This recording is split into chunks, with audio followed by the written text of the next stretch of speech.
podcast perdana untuk tugas salah satu mata kuliah saya. Di podcast pertama, kita kedatangan tamu istimewa. Dia adalah guru sekaligus mentor saya, Ibu Novi Setianingsih. Selamat siang, Ibu. Selamat siang, Mas Eka. Iya, sehat, Bu. Gimana Ya, studinya, Bu? Alhamdulillah udah selesai ya? alhamdulillah baru ke MKM, Mas.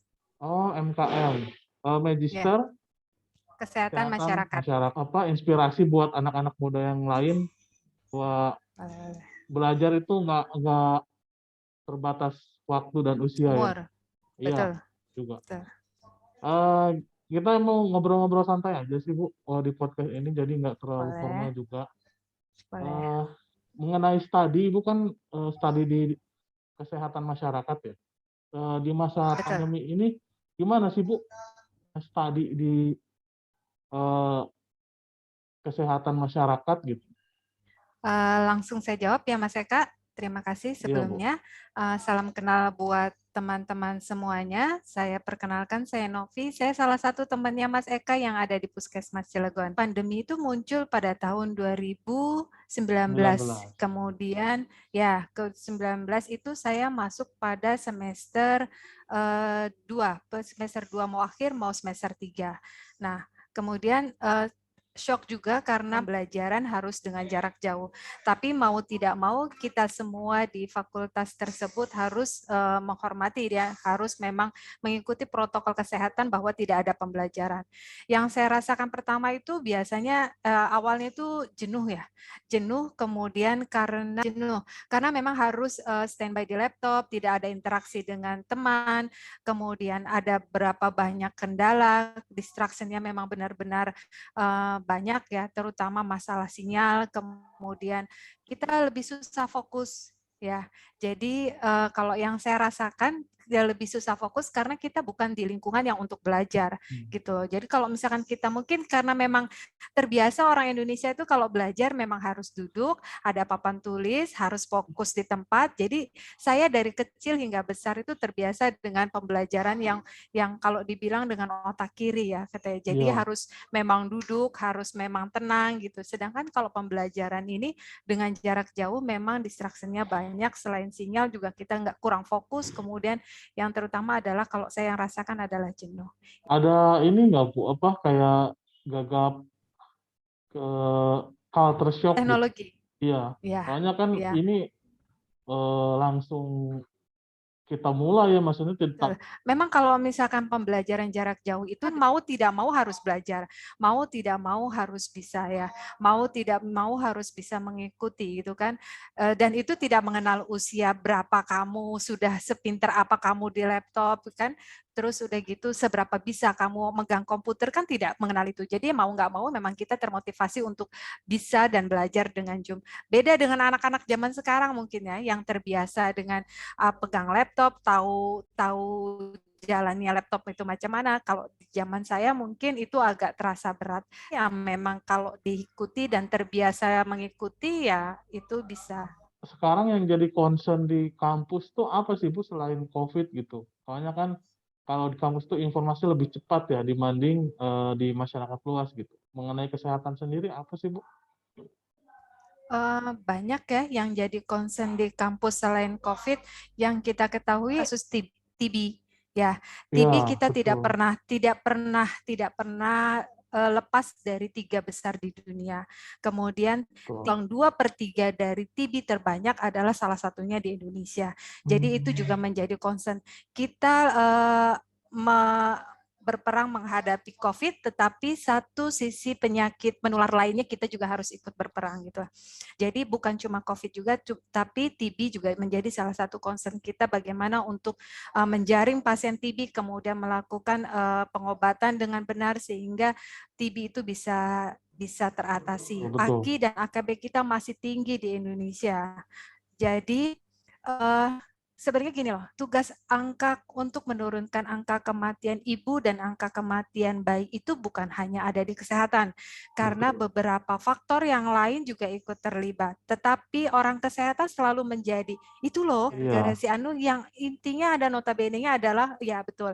Kemudian orang kesehatan juga. Sedangkan angka kematian ibu dan angka kematian bayi itu banyak orang yang harus bertanggung jawab karena itu menjadi kompleks ya. Kenapa ibu meninggal itu adalah salah satu penyebabnya kompleks. Bukan hanya pada pelayanan saja, tetapi masyarakat juga digali. Dan salah satu yang menjadi concern adalah ternyata perempuan di Indonesia itu yang melakukan pelayanan antenatal terbanyak adalah dilakukan oleh bidan.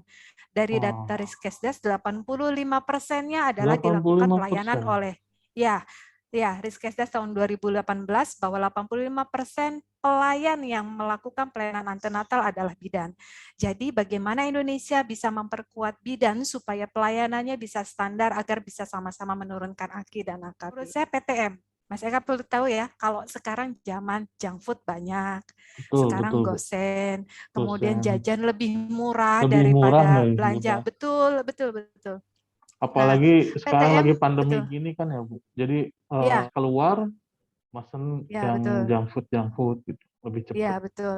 Terus memesan, kalau masak itu lebih repot, lebih mahal kalau Betul. menurut saya. Tapi junk food lebih murah, lebih lebih cepat didapat dengan fasilitas online gitu ya. PTM juga menjadi salah satu konsen di pendidikan kami bahwa PTM itu bisa silent killer ya. Jadi itu juga menjadi salah. Terkait COVID juga, kalau memang Ya, betul. pasiennya mempunyai penyakit dari PTM, itu malah mempercepat dan Ya, membahayakan si betul. pasien itu ya. Ke depan pasca pandemi ini gimana ya? Maksudnya kan pandemi ini nggak akan hilang seluruhnya di muka bumi, nggak akan gitu. Pasti akan ada seperti flu yang dulu flu Ya, betul. influenza gitu. Betul. Cuman Betul. mungkin akan Ya, mereda. Nah, ya. ke depannya trennya apa, Bu? Menurut Ibu? Menurut saya trennya seperti ini. Sebenarnya pandemi itu bukan muncul pada tahun 2019 saja. Kita Betul. pernah ada SARS, ya kan. SARS, Nah, flu kemudian burung, memang SARS itu cepat hilang gitu ya, iya. flu burung gitu. Cuman cepat H1N1, hilang gitu. H5N1. Memang ya betul. Betul, betul, betul. Dan banyak teman-temannya yang lainnya, tetapi tidak menjadi satu pandemi atau menjadi wabah di Indonesia ya kan. Ini muncul jadi kita jungkir balik. Betul nggak sih? Jadi Betul. kita yang di pelayanan dasar sampai pelayanan rujukan itu tuh kayak terjun payung gitu loh. Iya, Jadi bagaimana penataan di rujukan, bagaimana pengobatan, bagaimana di fasilitas rawat inap, bagaimana peralatan, betul. bagaimana pengobatan, semua jungkir balik gitu loh. Jadi menurut saya tren ke depan itu dan diharapkan trennya itu adalah perbaikan fasilitas kesehatan mulai dari tingkat pertama sampai dengan rujukan. Jadinya kalaupun kita selesai dengan pandemi COVID, kemudian ada pandemi lain lagi, ya kemudian yang sifatnya juga sama menjadi wabah, itu Iya, kita bisa sudah siap gitu mengatasinya ya. mulai dari ya betul, FKTP mulai dari titik hulu sampai sampai hilir. betul-betul dari titik hulu sampai titik hilirnya gitu. Jadi memang benar-benar kita sudah siap untuk semua semua pandemi. Dan jangan sampai lagi seperti terulang lagi ya. Maksud saya pandemi itu kita belum siap semuanya sampai jungkir balik, angka kematian banyak dan kesadaran masyarakat pun masih minim loh. Jadi kayaknya sih kalau menurut saya tren kesehatan yang paling baik atau paling bagus yang diambil ke depan atau misalkan ada pandemi lagi yaitu perbaikan fasilitas kesehatan. Untuk tenaga kesehatannya sendiri itu Bu, di era sekarang ini sudah kita eranya era digitalisasi ya 4.0. Nah, Ya, betul. menurut Ibu perannya itu sangat penting nggak sih? Seperti apa sih perannya gitu bagi tenaga kesehatan? Uh, gini, mau tidak mau kita bergerak maju, ya kan? Kalau kita sudah bergerak maju, mau tidak mau kita harus mengikuti globalisasi. Sedangkan globalisasi itu tidak balik ke belakang seperti masa jadul itu ya kan. Betul. Apalagi dengan masa pandemi kayak gini. Revolusi 4.0 itu sangat diutamakan untuk pelayanan kesehatan. Jadi sumber daya yang belum bisa mengikuti 4.0 diharapkan sudah bisa mengikuti 4.0. Kalau nggak Sumber daya tergerus itu berarti ya Bu ya. mau Ya, betul. Mau tidak mau ya, Mas. Jadi dari mulai yang angkatan baru, angkatan menengah, atau angkatan tua yang kita bekerja di bidang pelayanan kesehatan, itu mau tidak mau mengikuti 4.0. Jadi tidak ada alasan lagi seorang senior tidak bisa mengikuti era globalisasi atau tidak bisa mengikuti zaman dengan mengikuti 4.0. Kalau menurut saya, pandemi ini ikuti dengan 4.0. Yang kita tahu, Mas, Kemenkes itu sudah mengeluarkan edaran untuk mengurangi kegiatan luar. Kemudian ada juga peraturan Konsil Kedokteran Indonesia yang untuk mengurangi penyelenggaraan pelayanan yang melalui masyarakat luas. Jadi era pandemi ini memang kita harus ramah atau apa ya, harus bisa mengikuti era revolusi 4.0 gitu. Kalau menurut saya. Dan mungkin kan ke depan untuk laporan tulis-menulis saja sudah tidak ada. Sekarang kita Betul, hanya paperless ya. laporan paperless pakai handphone atau Ya, by apps betul. gitu.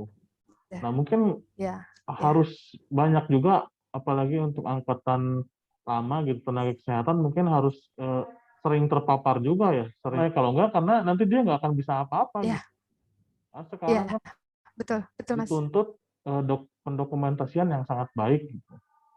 Bagaimana di COVID ini banyak kendala karena memang laporannya memang susah gitu, karena tidak terbiasa tertib administrasi gitu. Wah, menarik juga ya ngomongin ini. Ya, Walaupun betul. kita apa hanya dari luar aja gitu secara global, tapi memang pandemi ini amat merubah ini ya Bu, Ya, betul. situasi di kita gitu. Apakah ada informasi perkembangan terbaru di bidang kesehatan yang bisa Ibu sharing gitu selain COVID ya? Kalau COVID kan kita mungkin udah tahu seperti apa gitu Bu. Apakah ada gimana gitu? Ada nggak sih Bu yang menarik gitu dari yang Ibu pelajari? Oh, yang dulu di tempat kerja mah nggak ada nih kayak gini. Di kampus ternyata ada yang kayak gini gitu. Iya, iya. Saya tertarik sama telehealth, Mas. Saya benar. Kebetulan teman saya salah satu, iya. Kebetulan Telehealth teman itu apa saya sih salah Bu? satu. Saya juga Telehealth nggak itu tahu. sama dengan itu, apa namanya, platform itu loh. Jadi telehealth itu kan kesehatan melalui telekomunikasi. Oh iya ya. Ya, jadi telehealth yang seperti Halodoc, Halo Dokter itu kan. Nah, kebetulan data dari Halodoc dan Halo Dokter juga kebetulan itu paling banyak adalah kesehatan ibu dan anak. Salah satu studi yang diambil oleh teman saya adalah kemarin pembuatan tesis adalah telehealth. Ya. Wow. Kemudian Kementerian Kesehatan sudah mengeluarkan kebijakan untuk mengurangi pelayanan di publik. Kemudian Konsil Kedokteran juga mengeluarkan aturan untuk penyelenggaraan pelayanan dengan memanfaatkan teknologi dan informasi. Nah, untuk komunitas atau komunikasi yang digunakan untuk pasien itu adalah dengan telehealth ya. Jadi yang tadi saya bilang, kalau misalkan ibu hamil hanya datang gini, seorang ibu hamil baru datang ke puskesmas untuk melakukan pemeriksaan ANC. Karena dia ibu hamil baru, jadi anamnesanya harus banyak. Sedangkan kita hanya boleh bertatap muka dengan pasien itu kurang dari 20 menit. Contohnya misalkan, ya kurang dari 20 menit, sama dengan kita makan di luar misalkan ya kan. Nah, kalau misalkan lebih dari 20 menit ditakutkan untuk terjadi terpapar COVID. Nah, saya tertarik dengan telehealth yang pemerintah sudah keluarkan tuh kebijakan untuk mengurangi untuk mengurangi waktu dengan pasien. Tetapi kita yang di puskesmas, mungkin Mas Eka juga mengetahui kalau di puskesmas belum begitu banyak mengeluarkan G-Form atau Google Form atau untuk telehealth tentang keluhan pasien. Jadi gini, seorang ibu hamil yang datang ke puskesmas hanya datang, kemudian ditensi, kemudian dipalpasi, diperiksa kesehatannya, dikasih obat. Dia keluar dari ruangan pemeriksaan bisa 15 menit. Jadi, semua komunikasi di luar itu dia bisa lakukan dengan telehealth. Gitu loh, Mas. Jadi contohnya gini, anamnesa, dia hanya masukkan kalau puskesmas itu menggunakan atau misalkan mempunyai G-Form yang sudah resmi punya puskesmas, dia tinggal sebar ke ibu hamil tinggal isi, ya kan? G-formnya itu namanya siapa, suami siapa, tanggal lahir berapa, mens terakhirnya berapa. Jadi dia datang ke datanya itu sudah direkap oleh si bidan, kemudian bidan sudah menulis di buku KIA sebelum jumpa dengan pasien. Nah, kemudian pada saat dia datang ke puskesmas, dia sudah ada bukunya loh. Ini buku ibu melalui data G-form yang sudah dianamnesa dan sudah ditulis di dalam buku ini. Keluhan ibu nanti akan saya berikan obat, kemudian balasan terhadap keluhan atau apa namanya keluhan atau yang ibu rasakan nanti akan saya balas melalui telehealth itu. Sedangkan yang kita pemerintah itu belum ada, Mas. Betul. Jadi belum betul. ada. Terus sudah gitu, kalau kita menggunakan telehealth atau yang kita bisa pakai G-form, perencanaan persalinan di buku KIA itu bisa ditulis dengan si pasien atau dia menggunakan Google Form. Jadi dia hanya tulis bahwa pasien nama Mutiah 29 tahun akan melahirkan di bidan anu. Jadi kita mengurangi jumpa dengan pasien, waktu dengan pasien. Kalau kita mulai dari awal sampai akhir anamnesa itu pasti akan lebih dari 20 menit untuk satu pasien. Betul. Kalau misalkan 10 pasien itu potensial tertular COVID-nya akan lebih Betul. besar ya. Mas juga tahu kalau misalkan di puskesmas ada beberapa tenaga medis yang terkena COVID, sedangkan dia hanya memeriksa ANC. Kita nggak tahu loh ibu hamil itu dengan COVID atau tidak ya kan. Sedangkan walaupun kita sudah pakai APD, Mas sendiri tahu kalau Delta itu cepat sekali cara penularannya, berapa menit saja kita lengah sedikit Delta itu bisa cepat ke kita gitu loh. Jadi yang bisa saya sharing untuk teman-teman di puskesmas, kita gunakan telehealth gitu loh. Ayo dong kita buat gitu loh. Jadi jangan sampai pasien itu banyak berkeluh kesah di depan kita, kemudian tapi tidak menyampingkan pelayanan kita dengan standar ya Mas ya, maksud saya. Betul. Tapi kalau misalkan itu bisa digunakan dengan menggunakan telehealth gitu, kita bisa mempersingkat waktu kok gitu. Jadi yang saya sampaikan mungkin Mas juga bekerja di salah satu pelayanan kesehatan bisa menyampaikan, ayo dong kita buat anamnesa pasien dengan menggunakan telehealth, ayo dong kita bisa memberikan penyuluhan atau sharing ke pasien melalui G-form atau banyaklah yang setidaknya mengurangi jumpa dengan pasien itu. Mungkin kalau boleh saya simpulkan, ke depan itu trennya lebih ke lebih personal ya pasien tuh ya Bu, seperti apa jemput bola gitu, di mana tenaga kesehatan yang malah ke rumahnya bukan datang ke fasilitas kesehatan. Nah kalau Ya, betul, itu betul, tidak betul, betul, sadari betul. ya berarti kita akan ketinggalan dengan Ya, betul. anak-anak muda yang Ya, betul. berkecimpung di kesehatan seperti Ya, betul, Halodoc betul. kayak gitu kan memang sangat Ya, apa betul, betul.